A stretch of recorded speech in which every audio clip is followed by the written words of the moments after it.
¿Cómo les va? Que dicen muy buenas noches, nueva edición de Lo que se viene televisión. Esta noche tenemos un programa plagado de notas, plagados de temas de interés, significativos temas todos. Daniel Delfino, muy buenas noches. ¿Qué tal? ¿Cómo te va? Estás, Héctor? Buenas noches. Buenas bien? noches a la audiencia. Aquí estamos. Bueno, vamos a hacer brevemente auspicios y vamos a estar en conversación para el arranque del programa con la diputada socialista Clara García. Ya venimos.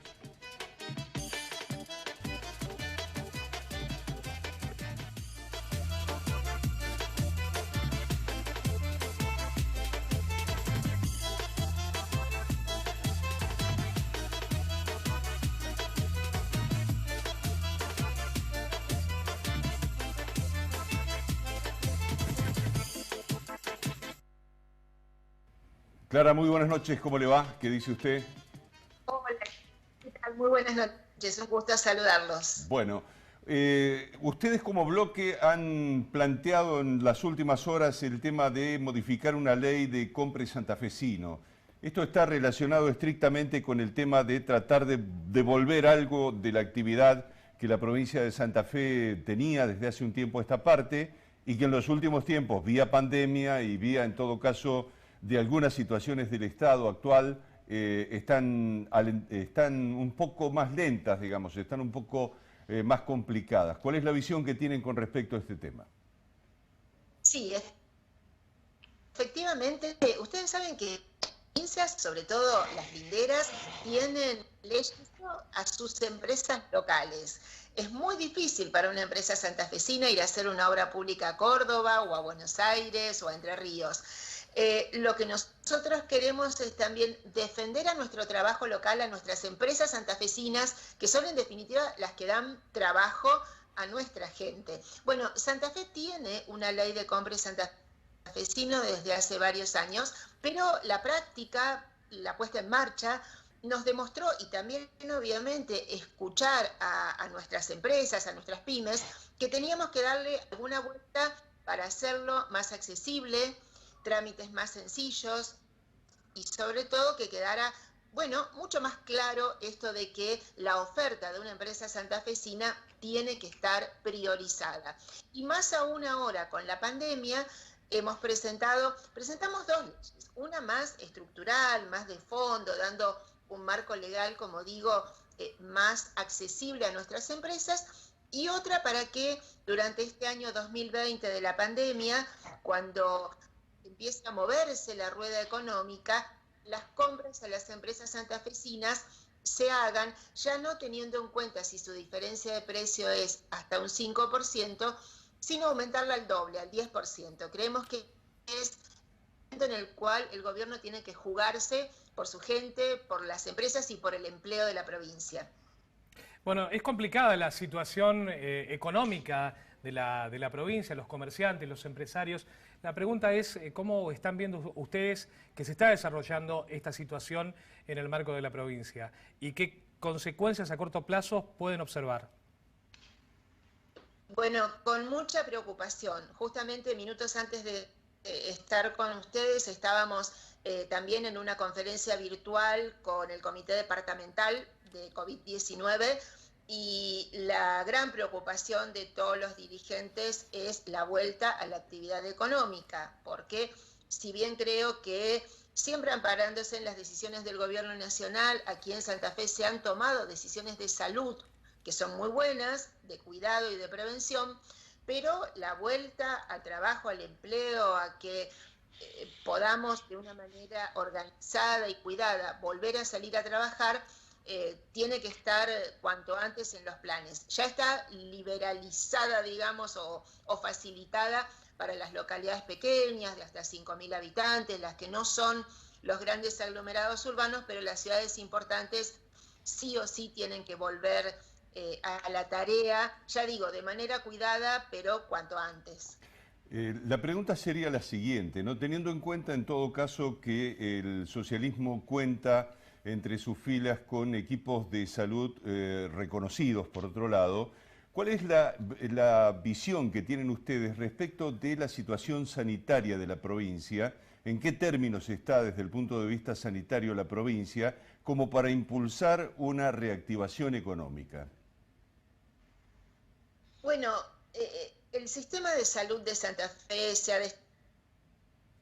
destacado en uno de los más avanzados del país, pero yo dividiría dos cuestiones. Creo que hay una que hace a la infraestructura, a los edificios, a los hospitales, al equipamiento, que realmente el gobierno del Frente Progresista le dio una inversión inédita en los últimos años. Pero además hay que tener liderazgo, organización, protocolos de trabajo, programas, en fin, personal experimentado que baje a terreno, que converse, que dé confianza, que planifique. Y creo que esta segunda parte tomó al gobierno de la provincia muy en los inicios, en una transición en la cual prácticamente no hubo posibilidad de diálogo porque no hubo vocación de que así fuera, un comienzo que enseguida tuvo todo el mes de enero de receso y a poco que empezaba a andar vino la pandemia. Así que creo que ahí es donde el gobierno de la provincia más tiene que ajustar, porque todavía estamos tranquilos, ¿no? Este aislamiento ha ralentizado la curva y ha hecho que sea más lejano el momento en el cual esto va a ser más grave, va a necesitar, como digo, de más temple, de más protocolo, de más organización, y ahí es donde creemos que el gobierno debe poner el ojo. La provincia de Santa Fe, bueno, es una destacada dentro de la República Argentina respecto a lo que tiene que ver con salud. El gobierno del Frente Progresista Cívico y Social hizo mucho hincapié en hospitales, en los centros médicos. Hoy nos encontramos con que ese aparato está, el personal también está. ¿Ustedes ven que la provincia está bien parada para poder avanzar sobre una pandemia? Bueno, vuelvo a decirlo, tiene los elementos edilicios, instrumentales, tecnológicos adecuados. Sí es una realidad que todos los mandos directivos cambiaron hace muy poco tiempo y quizá muchos de ellos venían de la actividad privada o de actividades de asesoramiento que no tienen el vértigo que tiene la gestión, menos aún en los momentos de crisis. Sinceramente, ahí es donde está nuestra preocupación. Clara, muchas gracias por atendernos. Que tenga usted muy buenas noches. Gracias a ustedes. Buenas noches. La diputada Clara García, entonces, planteándonos este tema que sin lugar a dudas es un tema de enorme importancia porque la situación sanitaria es la que va a abrir la puerta a otras perspectivas. Sí, aparte el tema del compre local, creo que eso es algo importante también, y más en el tiempo que se va a venir respecto a la economía, y esto va a favorecer a las empresas y comercios de la provincia de Santa Fe. En fecha muy reciente se cumplieron 10 años del fallecimiento del padre Atilio Rosso. Está conversando con nosotros José Luis Ambrosino, un hombre que trabajó al lado de él con mucha fuerza, con mucho ahínco. Buenas noches, José Luis, ¿cómo te va? Buenas noches, ¿cómo estás? Muy bien, muy bien. Bueno, ¿qué diría el padre Rosso hoy? Bueno, el padre Rosso, nosotros siempre lo decimos, fue un misionario, un estadista en el tema social, ¿no es cierto?, de la ciudad concretamente que él se dedicó. Yo creo que él de alguna manera cuando hablaba ya hace 10 años, 15 años, estaba previendo un poco esta situación, porque más que el análisis concreto de los números de la estadística económica, él veía un poco la antropología, la filosofía con que se desenvolvían los gobiernos y nuestro propio país, y él entendía ya en aquella época que si no se hacían cambios fundamentales en la visión del tema de la pobreza, en la visión del tema de la marginalidad, este problema iba a seguir vigente. Y bueno, en ese sentido tuvo razón, porque bueno, se han dado circunstancias distintas en el país y en la provincia, pero llegamos a la realidad actual de que es una realidad que en 10 años, 15 atrás tendríamos que haberla gobernado, porque nosotros con el padre Rosso empezamos el nuevo siglo sin ranchos de Santa Fe, que fue un objetivo del movimiento Los Sin Techo, y se logró. Se pretendía que ese sin rancho de Santa Fe se mantenga, no por un problema de eslogan, sino por un problema de que el rancho en sí es un habitáculo donde no permite nada, ni crecer, ni educarse, ni sanar, ni vivir decentemente. Entonces, pero en este momento estamos en la ciudad de Santa Fe con 1.600 ranchos de chapa, y en este momento con las últimas cifras del INDEX hay 1.400 hogares indigentes, que son los que todavía no puede hacer la sociedad democrática satisfacer el derecho a comer, que es el primer derecho fundamental. Así que yo no sé lo que diría, porque no era fácil, digamos, pensar como pensaba él, pero creo que lo que él pensaba se vio concretando con todos los avances de la ciencia, de la tecnología, de las comunicaciones. Pero hay un crack que hay que hacer en la ideología de los partidos gobernantes, que a veces se insinúa, a veces no, pero que haga que la democracia sea realmente una organización política deseable para los pobres. Yo digo directamente... Sí. ¿Qué tal? ¿Cómo le va? Daniel Delfino le habla. Bueno, hablamos de que Rancho Cero se logró en esa primera etapa y bueno, la función fue a los jardines de infantes, a la contención de los chicos. En este caso, bueno, hoy la función social que cumple el Jardín de Infantes de los Sin Techos es muy importante. La copa de leche, 32 barrios alcanza, y en los últimos días nos hemos enterado de que han tenido, bueno, otro vandalismo, y es empezar de nuevo en esa situación, ¿verdad? Así es, sí. Mire, el tema de la organización, por eso le digo que el padre era estadista. Nosotros tenemos 10 frentes de trabajo, de los cuales son 5 educativos, que son los que él decía que había que profundizar: jardines, primero primaria, computación en esa época. Él visualizaba todo este problema. Bueno, él fue el fundador de los jardines en barrios donde era inadmisible que pudiese estar un jardín. No había chicos en el barrio, todos les decían: mirá, te van a robar todo, se van a desarmar, no va a durar nada, es inútil. Sin embargo, él lo hizo ya hace 25 o 30 años. Y los jardines en los sectores más pobres, de los cuales nosotros pretendemos siempre ir avanzando, siguen estando. El vandalismo es una realidad, pero nosotros siempre decimos e invitamos a la sociedad: cuando ocurren estos hechos, no nos indignemos con el pobre, indignémonos con la pobreza.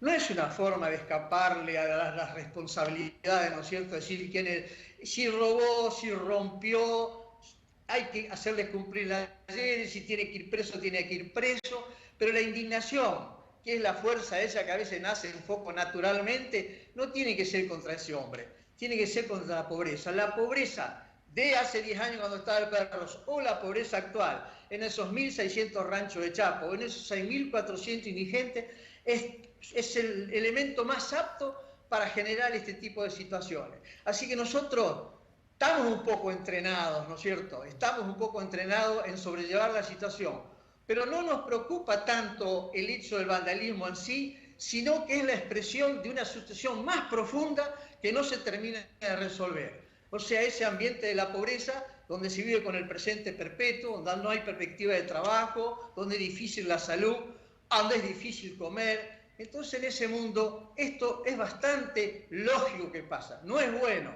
pero es bastante lógico que pase esto. José Luis, muchas gracias por participar. Me quedo con una parte de lo que planteaste en la conversación, y es el hecho de indignarse con el tema de la pobreza. Yo por ahí me indigno con las políticas que reafirman la pobreza. Me parece que en todo caso por ahí debería pasar el enojo de la sociedad. Que tengas muy buenas noches. Buenas noches, muchas gracias. Daniel, sí, tenemos el comercio de por lado. Tenemos el comercio. Yo recuerdo cuando veníamos en la radio charlando hace un par de semanas atrás, se pedía herramientas para poder activarlo. Bueno, el gobierno de la provincia ha dado esas herramientas, tiene que ver con la venta online, y por eso estamos en contacto en esta noche con el presidente del Centro Comercial de Santa Fe para ver cómo va esta situación y si realmente esta situación está paliando el problema económico que están teniendo los comercios. Martín, buenas noches, ¿cómo te va? ¿Qué tal? Buenas noches, ¿cómo están ustedes? Bueno, ¿y qué pasa con el tema de esa mini reactivación que ha planteado el gobierno provincial? Bueno, en realidad nosotros lo veníamos planteando apenas se extendió la cuarentena, la anterior. Pedimos una herramienta para poder vender online, que en realidad no es la posibilidad de vender online, sino de acceder a los comercios para poder hacer la entrega de los productos, que era la imposibilidad que tenían los comerciantes. Entendamos que esto es como el delivery en los restaurantes, o sea, no soluciona de plano el problema, sino que empieza a mover un poco la rueda comercial. Entendamos que hoy la venta online no supera el 5 o el 10% de las ventas totales de los locales. En caso de que uno tenga ya instalado una herramienta online. Para quienes no lo tienen, a eso hay que sumarle la imposibilidad o la complicación de tener que acceder. Nosotros lo que vemos es que lo primero es que la gente empezó a movilizarse, o sea que el comerciante empezó a movilizarse, a poder hacer algo por su comercio. La segunda etapa, que es la que estamos planteando a partir de esta segunda cuarentena que se dictó la semana pasada, es tratar de en algún momento poder hacer lo que es el take away, que es el retiro de productos en la puerta del local, como un primer paso para la apertura ordenada de los locales. Por eso estamos hablando con la municipalidad de la ciudad de Santa Fe, que es quien tiene la posibilidad, pero bueno, tenemos el impedimento que en la ciudad de Santa Fe quedó catalogada como Gran Santa Fe y está imposibilitado a nivel nación de eso. Martín, ustedes tienen un sitio web, una plataforma de venta online que le ofrecen a sus asociados y a aquellos comercios que tampoco lo son, ¿verdad? Claro, nosotros implementamos ya a partir de los primeros días de esta semana lo que es santafeshop.com.ar. Ahí el comerciante que quiera publicitar su local y hacer un contacto directo con sus clientes mediante WhatsApp o redes sociales, puede publicitar sin costo. Y si quiere ir un poquito más allá de ser solamente una vidriera para los clientes y armar o lo que se llama una página propia dentro de lo que es Santa Fe Shop, lo puede hacer con costos accesibles, o sea, mucho menores que cualquier página que se pueda hacer en forma individual. Además, dentro de un sitio que le va a asegurar tránsito de compradores, ¿no es cierto? Martín, el Poder Ejecutivo Nacional hizo anuncios relacionados con una serie de herramientas para las distintas empresas, digamos, las pymes, y en todo caso tratar de encontrar fundamentalmente en el crédito una oportunidad de reactivación, una oportunidad como para seguir adelante. Esas herramientas están disponibles en toda su dimensión. ¿Cuál es la situación que hay con respecto al tema de toma de créditos? Se avanzó bastante la semana pasada, se ha aceitado un poco más el mecanismo. Entendamos que esto son paliativos para la crisis, no para la reactivación. Me parece que la reactivación va a venir quizás más adelante, cuando el comercio pueda empezar a funcionar con sus puertas abiertas. Ahí es donde vamos a ver quién quedó en pie y quién no, porque la realidad es que, chequeando con algunas asociaciones de calle, ya estamos teniendo no menos de 3 o 4 cierres por avenida, sino más, en cuanto a los locales. O sea, locales que obviamente no pueden seguir pagando su alquiler, sosteniendo los empleados, y bueno, toman la decisión de cerrar ante seguir acumulando deuda. Usted bien decía el tema de los alquileres y de los empleados. Estamos iniciando un nuevo mes, hay que pagar sueldos. ¿Ese es el gran problema que tienen hoy los comerciantes y empresarios de la ciudad? Sí, para lo que es el mes de abril, que se paga ahora los primeros días de mayo, bueno, está la herramienta del ATP, que es la herramienta para que pague la mitad del salario el Estado Nacional.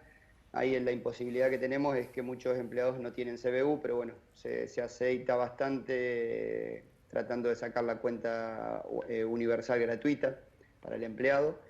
Ahí cubriría hasta un 50% del salario, y aquellos comercios que no hayan podido abrir sus puertas y tengan el personal suspendido, mediante un acuerdo con el CUEC, nosotros tuvimos la posibilidad de que cada comercio acuerde con su empleado una reducción de hasta un 25% del sueldo para poder sobrellevar este problema que tenemos. Muy bien, Martín, gracias por atendernos, muy buenas noches.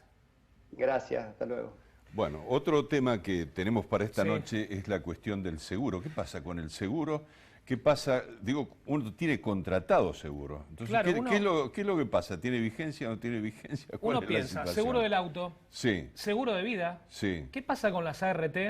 Sí. Para eso estamos en contacto con Sergio Dirrito, titular de DR Asesores de Seguros. Sergio, ¿qué tal? ¿Cómo estás? Buenas noches. La verdad que después de haber escuchado a todos los expositores, lo nuestro es algo que no está tan lejos de toda la situación, nuestra actividad. Nosotros somos asesores de seguros, atendemos las inconvenientes y las inquietudes de todos los clientes en las diversas ramas. Y bueno, de los 3 puntos que vos tocaste recién, seguros de automotores, seguros de vivienda, seguros de ART, seguros de vida, bueno, hay una fuerte afectación en todo el segmento.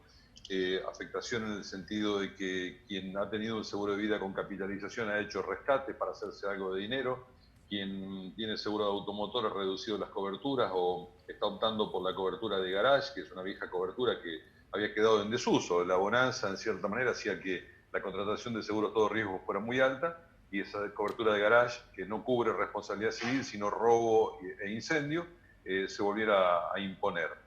Y el tema seguros de vida, un poco para sacar los temores que tiene la gente, el seguro de vida ampara el riesgo final, que es la pérdida de la vida. Entonces no hay que temer a ninguna falta de cobertura, porque si lo que cubrimos es el deceso de la persona, no nos importa cuál ha sido el motor del deceso, salvo las exclusiones específicas, suicidio es otra, en ninguna parte se menciona el tema de pandemias que pueda afectarlo, y en eso hizo bien el Gobierno Nacional y la Superintendencia, que al declararlo como pandemia estamos midiendo el resultado final, que es el fallecimiento, y ante esa situación los seguros funcionan totalmente de manera operativa. A esto le agrego el tema RT. El tema de RT también es un poco, fue controvertido al principio. ¿Cubren o no cubren? Bueno, en principio cubren. Cubren con las limitaciones correspondientes a aquellas personas que han estado autorizadas a desempeñarse en sus actividades en la calle. O sea, si una persona no está trabajando en su hogar hace 45 días y conserva el aislamiento y no tiene un caso de COVID que se refiera al 19 de marzo, obviamente no es una persona afectada por el trabajo. Pero aquellas personas que sí han estado en contacto, que han podido estar en contacto, efectivos de la salud y todos los policías, fuerzas civiles y demás, esas personas sí gozan de la cobertura 100% de la CRT, asimilada a lo que son las enfermedades profesionales. Sergio, de esa manera, sí. Te quiero preguntar lo siguiente, porque del planteo que vos venís haciendo, a mí me dejó por lo menos un grado de preocupación el tema relacionado con el seguro de los vehículos, teniendo en cuenta esto que ha pasado con algún sector de la sociedad en el sentido de apelar al seguro de garage que vos estabas mencionando. En los últimos días ha habido un incremento significativo del tránsito en la ciudad. Esto significa, digo, que hay que cuidarse más andando en la calle porque te podés topar con alguien que tenga un seguro garage, por ejemplo. Pregunto porque me parece muy importante el tema. Mirá, la persona que tiene un seguro de garage no está habilitado para circular, o sea, no tiene seguro de responsabilidad civil hacia terceros. El seguro de garage consiste en eliminar todas las coberturas excepto robo total e incendio total. Quiere decir que si circula en la calle con un seguro de garage, no tiene cobertura hacia los daños que puede producir. Bueno, eso es gran parte la concientización de la gente. Lo hace, creemos, porque tiene varios vehículos en su domicilio y desafecta varios de ellos y deja un solo vehículo para cubrir emergencias, vehículos en desuso, empresas que tienen vehículos detenidos. Nosotros le hemos propuesto que nos faciliten una nómina, una lista crítica de los vehículos que van a estar afectados en uso. El resto lo hemos dado de baja, hemos buscado coberturas alternativas. Bueno, cada uno fue diseñándolo en función de sus necesidades y posibilidades. Y ya que traes este tema, quiero recalcar lo que ya en alguna oportunidad lo he dicho. Si uno circula por la calle porque tiene turno en el banco, por una emergencia, porque tiene que ir a la farmacia y tiene el seguro como corresponde, no hay ningún tipo de exclusión, en las pólizas, y eso lo ha ratificado la Superintendencia de Seguro de la Nación en cuanto a la cobertura de responsabilidad civil. Al principio circularon un montón de noticias de que tuviera cuidado, que la persona que circula en periodo de pandemia, inhabilitación, no iba a tener cobertura. Bueno, eso no es verdad. La Superintendencia se expresó claramente que no hay ningún tipo de exclusión respecto a eso. O sea que quienes tienen que circular lo tienen que hacer tranquilamente con su seguro vigente, pago y al día.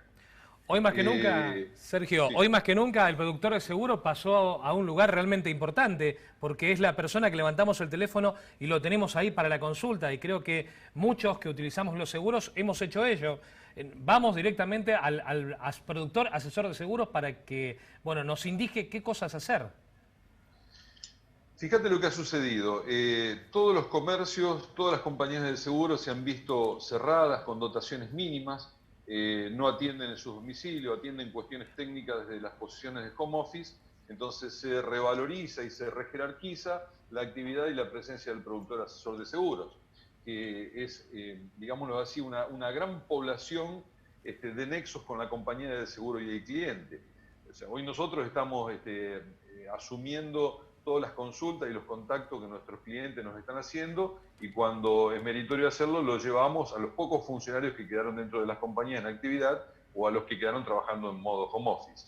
Así que, reitero, revaloricemos la figura del productor, es el que va a estar cerca de ustedes en la primera atención, el que va a estar cerca del cliente, y cuando el cliente tenga un inconveniente, el productor es el que va a estar presente y más cerca, y el primero va a ser. Generalmente es el primero. Sí. Sergio, gracias por atendernos esta noche. Un placer. Gracias a ustedes por convocarnos. Para nosotros es un placer. Nos encanta hacer un poquitito de docencia y contarles lo que hacemos y los años de preparación que nos ha llevado para eso. Sin duda. Muchas gracias, Sergio, por haber participado del programa. Bueno, Daniel, terminamos una primera etapa del programa de esta noche. Se viene una etapa relacionada con el tema sanitario.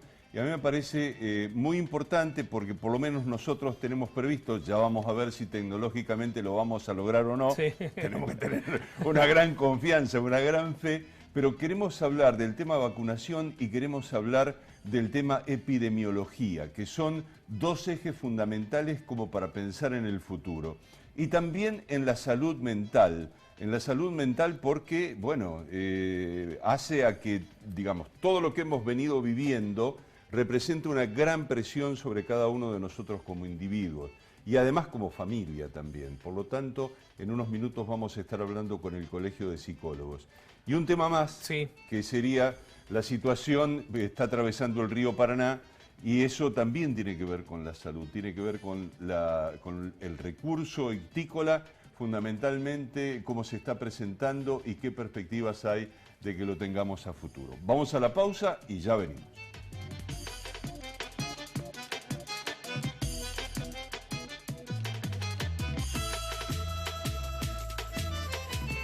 El Consejo Profesional de Ciencias Económicas tiene a disposición un servicio que permite verificar la habilitación para el ejercicio profesional. Consulte ingresando a www.cpm.org.ar. Consejo Profesional de Ciencias Económicas, en defensa del ejercicio legal de la profesión.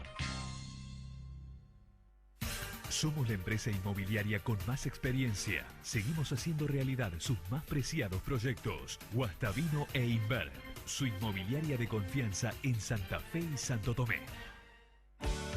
En el Mercado Norte encontrás más de 170 variedades de quesos, fiambres y delicatessen. Almacén de Quesos es un lugar único. Almacén de Quesos, puestos 20 y 21 del Mercado Norte, Urquiza y Santiago del Estero. En Red Mutual descubrí un mundo de beneficios. Ayudas económicas hasta 250.000 pesos. Subsidios, seguros, 50% de descuento en farmacias. Financiación total en turismo. Ahorro en comercios y mucho más. Llámanos y asociate al 0800 444 1515. Búscanos en Facebook o ingresá a nuestra web www.redmutual.com.ar. Red Mutual, la mejor red de servicios. Somos la empresa inmobiliaria con más experiencia. Seguimos haciendo realidad sus más preciados proyectos. Guastavino e Invert, su inmobiliaria de confianza en Santa Fe y Santo Tomé. En el Mercado Norte encontrás más de 170 variedades de quesos, fiambres y delicatessen. Almacén de Quesos es un lugar único. Almacén de Quesos, puestos 20 y 21 del Mercado Norte, Urquiza y Santiago del Estero. Guastavino e Invert atiende con más eficiencia el norte de la ciudad y zona de influencia. Guastavino e Invert, presencia territorial en Aristóbulo del Valle al 5700. El Consejo Profesional de Ciencias Económicas tiene a disposición un servicio que permite verificar la habilitación para el ejercicio profesional. Consulte ingresando a www.cpm.org.ar.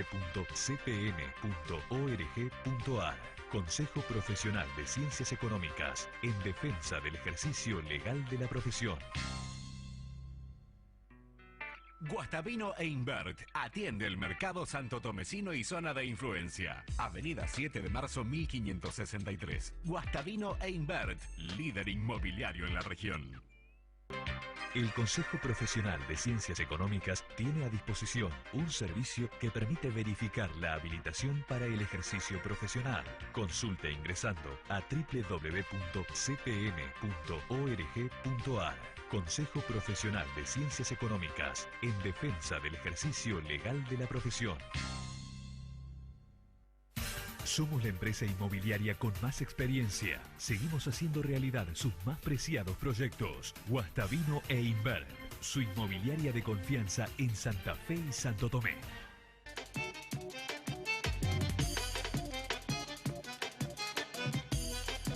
Estamos en la continuidad de nuestro programa del día de hoy, viendo nada más y nada menos que el tema sanitario. Decíamos cuando fuimos al corte que esta etapa iba a tener que ver con la situación sanitaria en la provincia de Santa Fe. Lo tenemos al doctor Federico de Tarcio, es epidemiólogo, es hombre del Ministerio de Salud de la provincia de Santa Fe. Le deseamos muy buenas noches. ¿Cómo le va, Federico?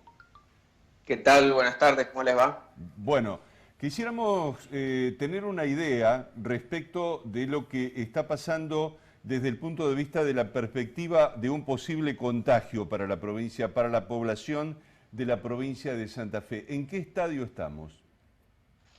Estamos en una situación más que favorable al día de hoy, mejor de lo que esperábamos, tal vez hace un mes atrás. Esto significa que en Centro Norte ya llevamos prácticamente 20 días sin casos nuevos reportados, denuncias de casos confirmados me refiero.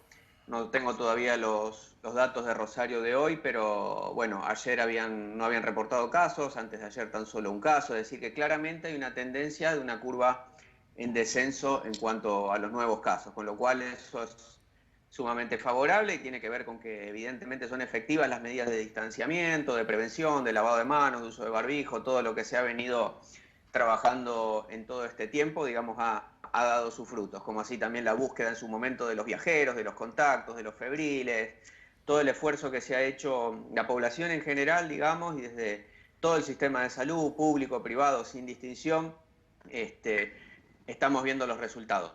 Doctor de Tarcio. Pero bueno, no, la tarea no está terminada, por supuesto. Doctor de Tarcio, bueno, hay distintas localidades que se han abierto ya, aquellas de menos de 5.000 personas. La pregunta es, ¿está blindada la provincia de Santa Fe? ¿Y qué pasa con los grandes centros, como puede ser Rosario, Santa Fe?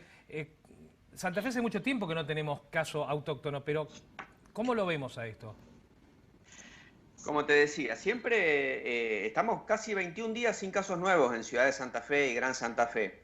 Siempre hablamos de que para combatir este virus es fundamental el distanciamiento y eso justamente va en contra de los grandes conglomerados urbanos, donde justamente hay mucha densidad demográfica, es decir, muchas personas por kilómetro cuadrado, es justamente la contrapartida del distanciamiento, es decir, es un terreno favorable en el cual el virus se puede propagar con mayor facilidad. Por eso es que se pone la lupa, digamos, en los grandes conglomerados urbanos de Rosario, Rafaela, Santa Fe y demás. Como bien decía, estamos en una situación regional un tanto, no complicada, pero no para relajarse, porque al sur tenemos Ciudad de Buenos Aires y provincia de Buenos Aires, donde está el 60% de los casos. Al norte está Chaco, que tiene más de 300 casos. Al oeste tenemos Córdoba, que está en un tercer lugar. Y Santa Fe, que en algún momento estuvo en un segundo lugar, hoy por hoy ocupa un cuarto lugar en cuanto a las localidades con mayor cantidad de casos. Localidades no, provincias me refiero. Así que estamos bien, pero no para relajar la cuestión del tránsito interprovincial. Creo yo que ese va a ser uno de los aspectos de la durabilidad de este éxito que hemos logrado. Claro, uno supone en todo caso que el hecho de que no se vengan registrando cifras de contagio, ni siquiera significativos, en algunos casos Ciudad de Santa Fe nulos, puede decir, a ver, Santa Fe tiene 4 o 5 accesos fundamentales. Si se los controlara bien, desde el punto de vista sanitario, uno supone que Santa Fe podría volver a funcionar en términos más o menos normales. Sí, lógico, pasa que no es fácil, digamos, sitiar una ciudad por toda la necesidad de transporte, bueno, comercial, por cuestiones médicas, gente que trabaja a ambos lados en diferentes provincias y se moviliza permanentemente. Entonces, a la hora de llevar a la práctica es un despliegue de recursos y que pero creo yo que ahí puede estar una de las claves del éxito de lograr, digamos, que esto que se ha logrado, poder perdurar y transitar toda la etapa de frío, hasta que por lo menos, bueno, estas localidades, estas provincias que nos rodean, logren también hacer un control tal como lo estamos logrando en Santa Fe. Sobre todo Buenos Aires, ¿no? Que está el 60% de los casos, casi 70%, y la mayoría de los casos reportados diariamente, y hay un cambio de patrón. La semana pasada o la anterior reportaban 80, 90, 100 casos diarios y ahora estamos en 140, 150, 160 diarios. O sea, hay una leve tendencia de ascenso de la curva en cuanto a cantidad de casos que reportan diariamente. Así que hoy por hoy el principal foco problema a nivel país, teniendo en cuenta que las fronteras internacionales están completamente cerradas, para nosotros sería provincia de Buenos Aires y Cava. Bien, ¿y cómo hacemos con la presión que en todo caso viene gestando la gente del comercio, viene gestando la gente de la industria, de las empresas en general y de los cuentapropistas que están viendo que paso a paso la dificultad de la continuidad de su vida se hace, digamos, como más compleja, ¿no? Como, yo no diría más compleja, infinitamente más compleja? Sí, por supuesto, es algo totalmente entendible. Una pandemia no es solo una cuestión de infectólogos como yo, sino que es algo que atraviesa prácticamente, no hay rubro el cual no se sienta afectado por esto. Uno mismo, digamos, en su economía doméstica, además todos nos hemos visto resentidos de alguna manera u otra. Y uno entiende que en la medida que la cantidad de casos haya disminuido de esta manera, iremos logrando mayor flexibilización, por lo menos a nivel local y regional, de acuerdo a las regiones que se establezcan en las cuales se pudiera circular. Eso creo que hay que atenderlo porque si no pasa a ser un problema, no digo mayor, pero un problema también, digamos, de muchísima magnitud, como usted decía recién, que con consecuencias a veces hasta incluso irreversibles, como puede ser llegar a perder un trabajo, cerrar un comercio y demás. Así que en ese sentido, por eso es algo muy interdisciplinario que requiere el trabajo no solo de salud, sino bueno, de economía, del Poder Ejecutivo, en fin, de todos los que estamos involucrados en esto. Bien, pregunto finalmente respecto de cómo van las campañas de vacunación en la provincia de Santa Fe. Yo no sé sé que no es el área tuya, pero el fin de semana pasado se hizo en la ciudad de Santa Fe una vacunación para los mayores, para los adultos mayores, que es la población de mayor riesgo que en todo caso está planteando la pandemia. Y después hay una serie de, digamos, de otras situaciones que tienen que ver con aspectos de arrastres en precariedad de salud que pueden llegar a tener algunas otras personas que los coloca en situación de vulnerables. ¿Cómo vienen trabajando eso y qué perspectivas hay para adelante? Se viene trabajando muy bien, estamos prácticamente un 70% por encima del nivel de vacunación del año pasado en esta época del año, es decir, en cuanto a la población objetivo. Así que se está vacunando mucho más que el año pasado para esta igual época del año. No hay duda de que el hecho de disminuir, recordemos que la vacunación no es vacunación de coronavirus, sino de antigripal y antineumocóxica, ¿no? Que el coronavirus no tiene vacuna lamentablemente, por lo menos por ahora.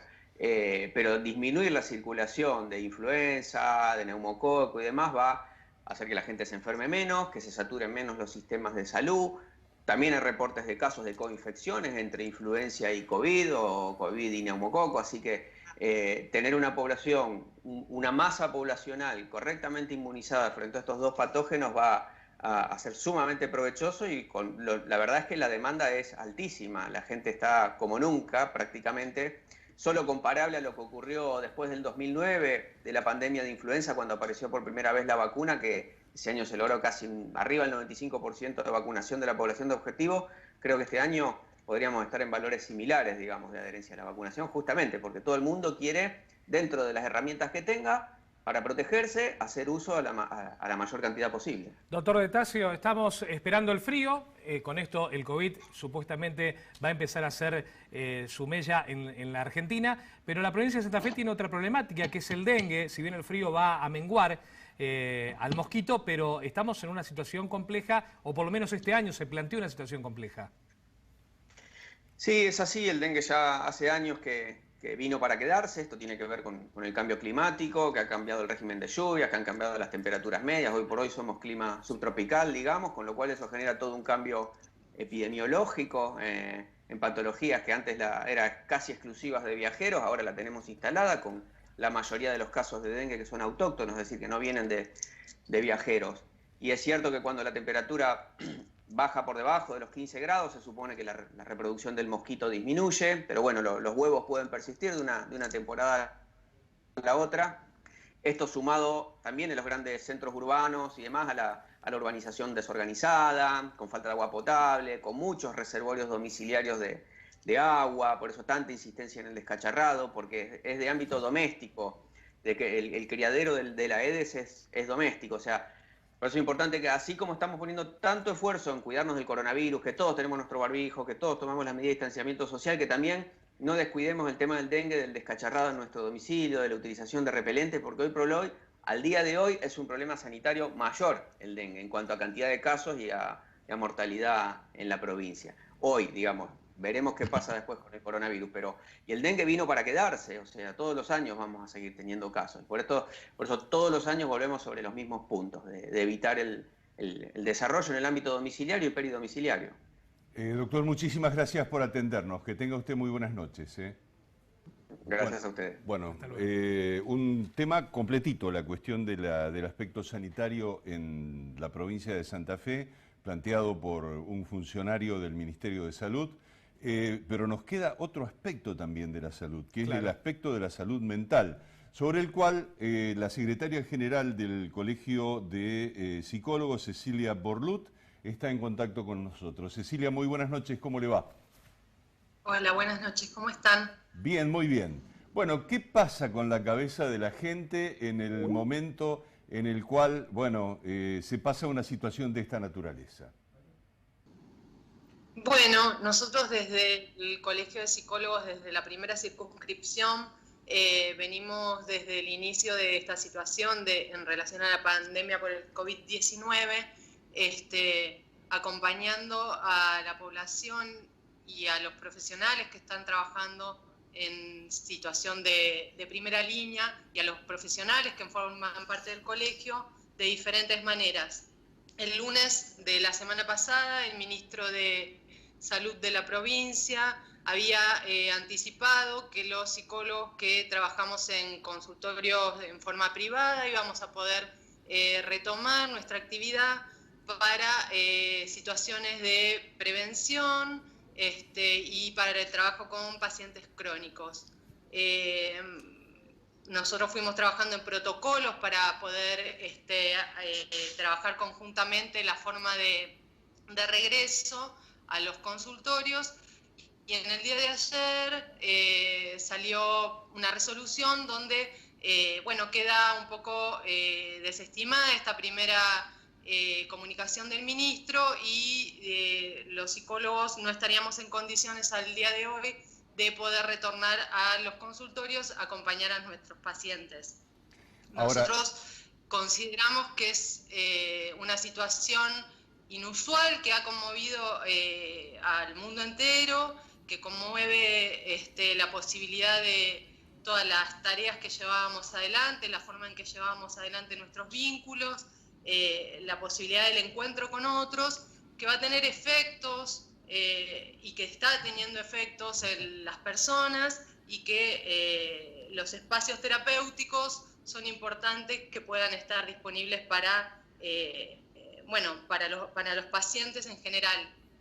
Está la posibilidad de la vía remota, esto es trabajar telefónicamente, pero los psicólogos bien sabemos que hay momentos y hay casos y hay situaciones donde lo remoto no alcanza, es necesaria la presencia del terapeuta, del psicólogo allí pudiendo trabajar con todos los recaudos necesarios, pero entendemos que no poder dar lugar a la salud mental en este momento implica un reduccionismo de lo que es la salud, y bueno, queremos hacer uso de la palabra para que puedan saber la importancia del trabajo de los psicólogos en este momento. Cecilia, buenas noches, Daniel Delfino te habla. Bueno, uno ve lo que vos venís planteando y uno por ahí piensa, los odontólogos pueden atender emergencias. Un odontólogo tiene en su casa hoy como si fuera un quirófano. y bueno, el protocolo así lo determina, que cuidándose lo pueden hacer. En el caso de ustedes, que es llevar un paciente a la consulta tomando las distancias correspondientes y sabiendo lo importante que es un psicólogo también para estos casos de emergencia, y en este momento de tantas ansiedades por las que está pasando la gente, pareciera ser muy simple que a ustedes tendrían que también haberlos autorizado en ese sentido. Efectivamente, Daniel, y como lo decía Federico, el profesional que habló anteriormente, es un momento donde consideramos que están dadas las condiciones para que con todos los cuidados necesarios, los profesionales de la salud podamos, de la salud mental, los psicólogos, los profesionales de la subjetividad, podamos trabajar en este momento tomando todos los recaudos necesarios, pero consideramos que justamente al no haber un contacto físico directo, con más razón se podrían implementar todos los cuidados que sean requeridos para poder llevar adelante las consultas de forma segura y asistiendo así a nuestros pacientes. Venimos teniendo dificultades no solo para poder reincorporarnos a nuestro trabajo en ese sentido, sino también que lo hemos tenido con muchas obras sociales que se han negado a reconocer la asistencia remota y... Sí, le estamos escuchando correctamente. Sí, perdón. Se han negado a reconocer la asistencia remota, muchas obras sociales. Hay pacientes que o bien no se sienten cómodos con trabajar de forma remota, hay pacientes que no tienen la forma de acceder a dispositivos digitales para poder tener una consulta privada y segura dentro de sus casas con un terapeuta. Hay un montón de situaciones, incluso, sobre todo venimos planteando desde el principio que hay situaciones donde los psicólogos evaluamos que es necesario que podamos encontrarnos con nuestros pacientes para poder acompañarlos a atravesar todos estos, como bien decías vos, miedos, angustias, incertidumbres que pueden ser previos, pueden ser cuadros que ya existían previamente o pueden ser cuadros que se empiecen a configurar en el marco de el aislamiento social obligatorio. Entonces, creemos que es importante que nos puedan escuchar en ese sentido desde el gobierno de la provincia para que podamos en conjunto elaborar la forma de regreso al trabajo en los consultorios, que por otra parte es la fuente de ingresos de muchísimos de los profesionales que viven en Santa Fe, Gran Santa Fe y el resto de la provincia para el norte, y que también, como mucha de la población, se está viendo muy afectada a nivel también económico al no poder ejercer su actividad. Cecilia, muchas gracias y muy buenas noches por participar. No, buenas noches. Gracias por el espacio. Bueno, vamos a conversar con el doctor Pablo Scarbotti. Es un científico del CONICET, es un hombre que tiene conocimiento respecto de lo que está pasando con la población ictícola del río Paraná, que está sumamente afectada, Daniel. La afectación que hay como consecuencia de esta bajante es significativa y parece que, por otro lado, la información hídrica que hay o la disponible habla de que esto va a tener una permanencia significativa. Entonces, frente a eso, ¿qué hacer? Pablo, buenas noches. Hola, buenas noches. Bueno, ¿qué hacer frente a esta situación? Bien, yo creo que hay que tratar de contar con la mejor información disponible.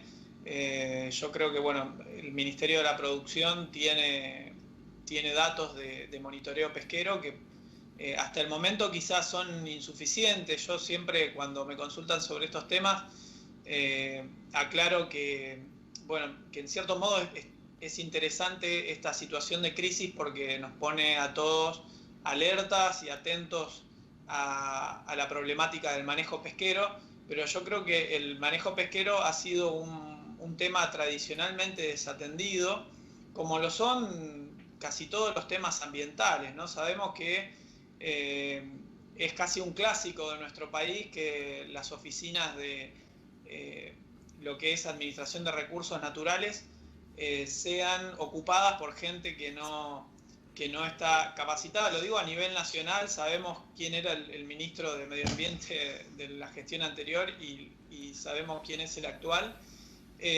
Quizá, bueno, eso a nivel provincia estamos un poco mejor, pero me parece que hay una cuestión importante a tener en cuenta para hacer un manejo adecuado a largo plazo, con más monitoreo, con más investigación, porque ante todo yo digo, hay apreciaciones que son más bien muy anecdóticas, pero no se cuenta con los números fríos de decir, bueno, cuánto se está pescando hoy en día, cuánto es de grave la situación de esta depredación que están mencionando los medios y cuál es el límite que no debemos cruzar. Entonces son preguntas que hoy en día no pueden ser respondidas por la falta de información. Uno piensa que en una situación normal del río la depredación es importante, y en esta situación en donde el río experimenta una bajante realmente histórica, ¿qué es lo que está sucediendo con las distintas especies y la depredación de estas? Bueno, yo la verdad que no tengo ningún dato oficial. Hemos participado hace unos 20 días, convocados por el Ministerio de la Producción, para dar nuestra opinión desde la parte académica de cuál es la situación. Es un tema complejo, por supuesto.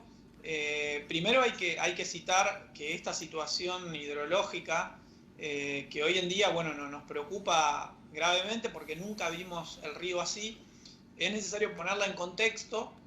Hace 50 años que no se registra una bajante de estas dimensiones, pero aún así esta bajante es una bajante que antes de los años 70, previo a la instalación de las represas en la cuenca norte, era una situación medianamente habitual que ocurría 3 o 4 veces por década. Sí. Entonces, con el cambio en el comportamiento hidrológico del río, estas situaciones se han hecho mucho menos habituales, pero bueno, hoy coinciden varios factores, que es primero una crisis climática, una situación climática típica a nivel regional, y segundo, el cierre de las represas producto de la baja en el consumo de energía por la situación de cuarentena que tenemos hoy por el coronavirus. Doctor Pablo Scarbotti, gracias por atendernos esta noche.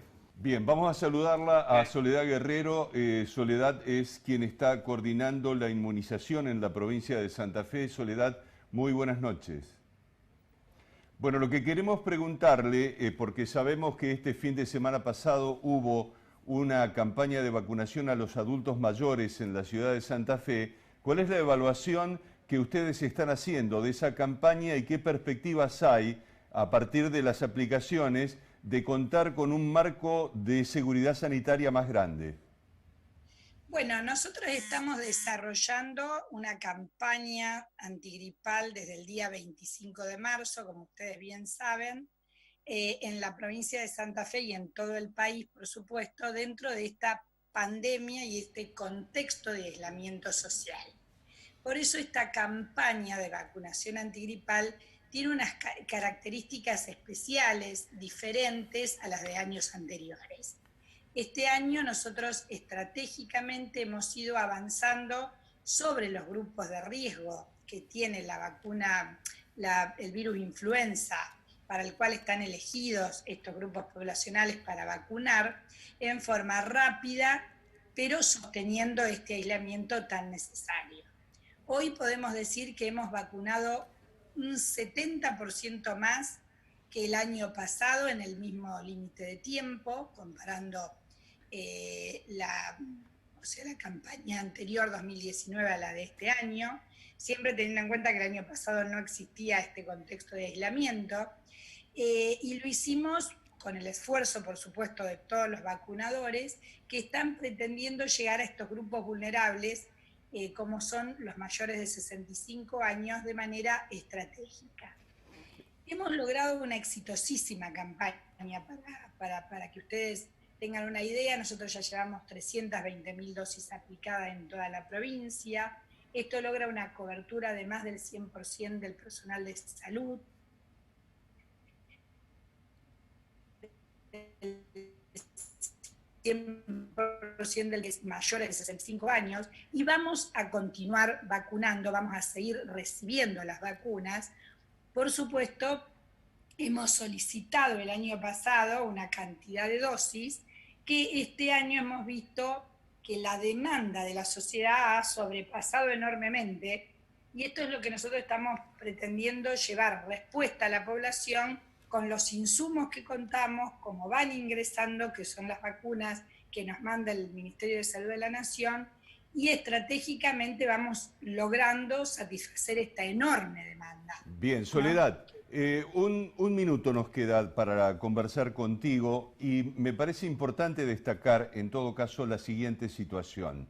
Por un lado el PAMI, que digamos atiende concretamente a los adultos mayores, se ha encontrado con muchas dificultades para poder cumplir con su campaña, y esto determina que la gente deambule buscando dónde lograr la vacunación, dónde lograr esa protección que le están diciendo que tiene que cumplir.